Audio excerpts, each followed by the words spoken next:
Good evening, everyone. Welcome to the July Canyon Country Advisory Committee meeting. Tonight, for our meeting agenda, we'll have our call to order, and then our flag salute, some announcements, and then Stephanie English from the Los Angeles County Fire Department. And she's going to talk about fire season and the Ready, Set, Go program.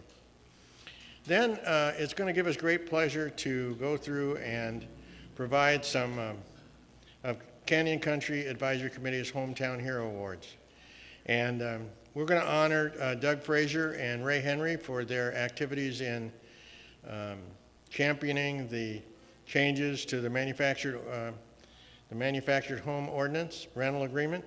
And this is something that we don't do very often, and we'll talk about it also. Some organizations come out with something every year. We only do it when we find somebody who's done something extraordinary, and I believe these two gentlemen did just that. Then Rick Drew, who is the president of the CAG, of the Whitaker-Burmite Citizens Advisory Group, will come up and give us a briefing about this latest interjurisdictional meeting and CAG meeting. And then we're going to talk about some city council meeting highlights from last night. I thought there were some very interesting things that happened last night, and it's going to start some processes that will be with us for quite some time, and that will cost a substantial amount of money. So it would be a good thing to just talk about. And then we'll do a budget overview where we can discuss how you actually can find the budget, and a little bit about it, so that you're a little more aware of how you can find out and how you can look at those kinds of things. Then our version of public participation, which is the first 5 people that sign in for 1 minute, and then we'll have a preview of our next meeting, and then we'll adjourn promptly at 9 o'clock. Now, I get to brag a little bit.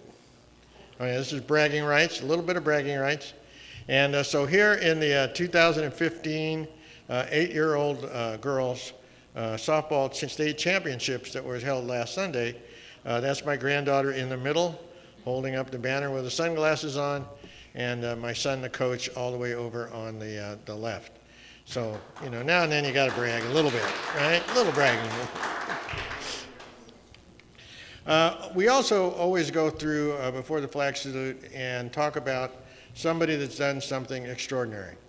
And it always brings a smile to my face when I see an article about an individual, a young man, in this case 15 years old, lived in Pennsylvania, who rescued a 5-year-old girl from a kidnapper. And as it turns out, there was a kidnapping in their neighborhood, and he and some of his friends saw all the activities that were going on with the local law enforcement group, and so they jumped on their bicycles and they started running around town to see if they could spot the little girl. And as it turns out, they did. And when they did spot the little girl, they chased the kidnapper's car for a ways, and finally the kidnapper decided it better off to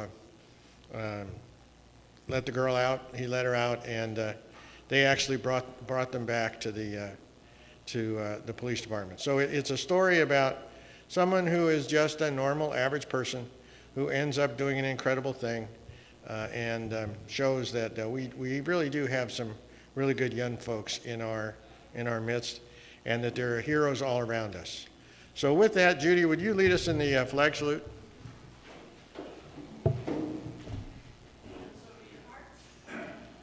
Pledge allegiance to the flag of the United States of America, and to the republic for which it stands, one nation, under God, indivisible, with liberty and justice for all. Thank you. For some quick announcements, we, of course, participated in the 4th of July parade. This actually is a picture of last year's float, but this year's float looked just like it. And so I just happened to have that float. I noticed as I was driving through that some of the best announcers in town recognized us as we went through, and that was the Fortines who are here tonight, and they were announcers in the, let's give them a big hand. I was at Aetna today, and the individuals from the Hart Park were there. Wanted to remind us all that the last Friday of the month at Hart Park are free movies in the park events. Kind of like, and it was interesting because they talked about it as like a lot of the individuals today, young people, had never been to a drive-in before, don't even know what one of those are, right? So here it is. It's kind of a sort of a drive-in, but it's really not. And but it is free, and they do it on the last Friday of every month. Also on August the 8th are going to be Silence Under the Stars. So they're going to, at the Hart Park, they're going to be showing silent films. And I hope there's going to be someone playing the piano, but silent films to talk about, and so people can see some of those films that made history here in Santa Clarita. Also on August the 1st, at our Villa Princesa Metrolink station, there's going to be a toxic waste pickup. So if you have any household waste or e-waste that you want to get rid of, well, you can just do it that Saturday, August the 1st, and not go farther than our Metrolink station.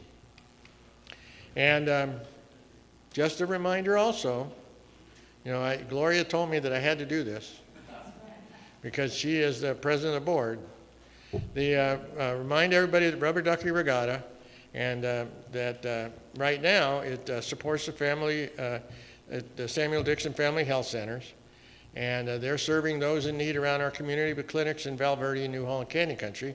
In Canyon Country, it's right there at underneath where the radio station used to be on Camp Plenty and Soledad. So we're partnering with the Samuel Dixon Health Centers on duck adoption. So if you adopt a duck, and you should adopt a duck because those little guys really race well, then $1 of it goes back to us. So if you send one of those in or give it to one of us to take to the adoption, just put sold by CCAC, and $1 of it comes back to the Canyon Country Advisory Committee.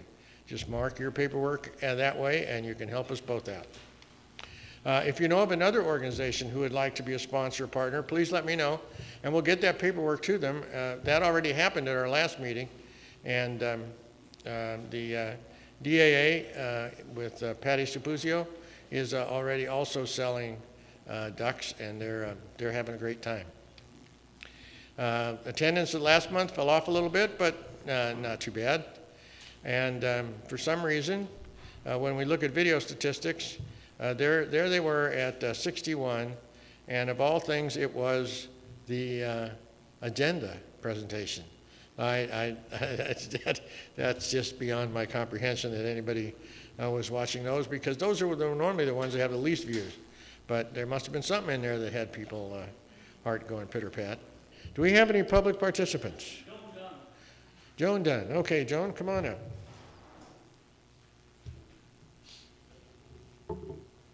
Good evening.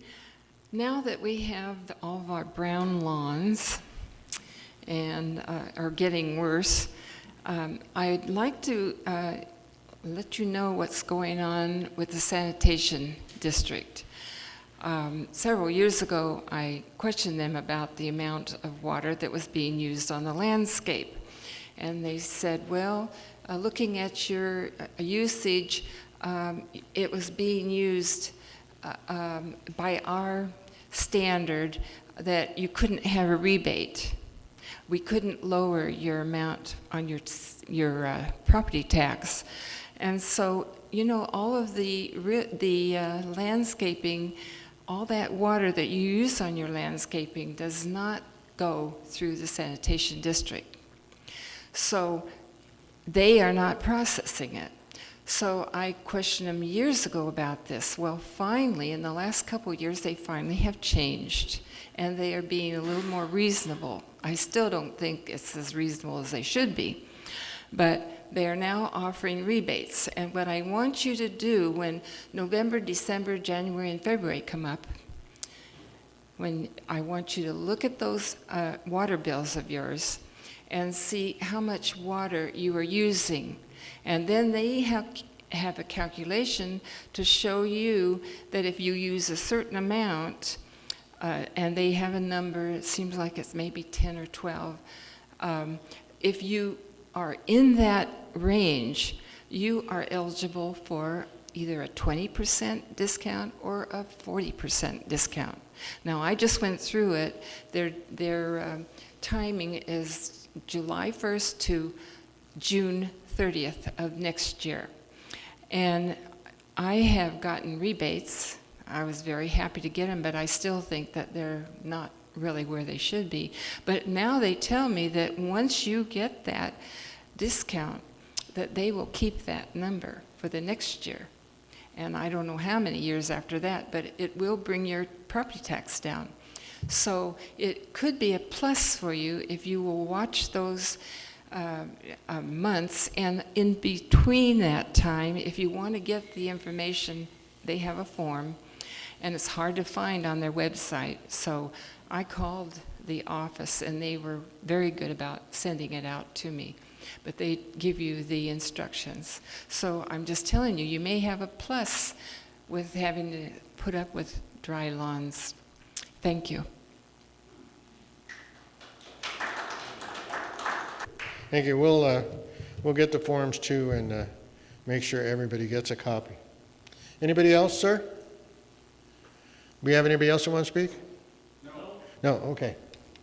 All right, next month, I know we're going to have more than this, but we'll take a look at the Santa Rita Capital Improvement Program and any things in here that might be a little of interest to us as far as surprising what the city had planned. And then we're going to follow up on what we did last month with the LMD finances and median monitors. So I should have the information back about what the median monitors have actually done. And then if we can either express our extreme gratitude or our opposite at the next council meeting, depending upon what happened. And depending upon the finances, here again, I want to go for a second opinion because I'm not of the opinion that they can operate using the, taking all the LMD districts and using them as one fund. That just doesn't seem right to me, but we'll check on it. Areas of interest will be the Santa Rita crime statistics because we seem to have a little bit of a crime spree going. We've had several homicides. We've had other things that might affect our numbers, and it would be interesting to see what that's actually done to our safe city bragging rights. We'll have to look at that also. So anyway, and I'm sure there's going to be more to come. I had a representative from Humana here just before the meeting that said that they would like to come and tell us that we're about ready for open enrollment again, to tell us what they offer. Give us about 15 minutes of that. And so we'll probably have them here as well.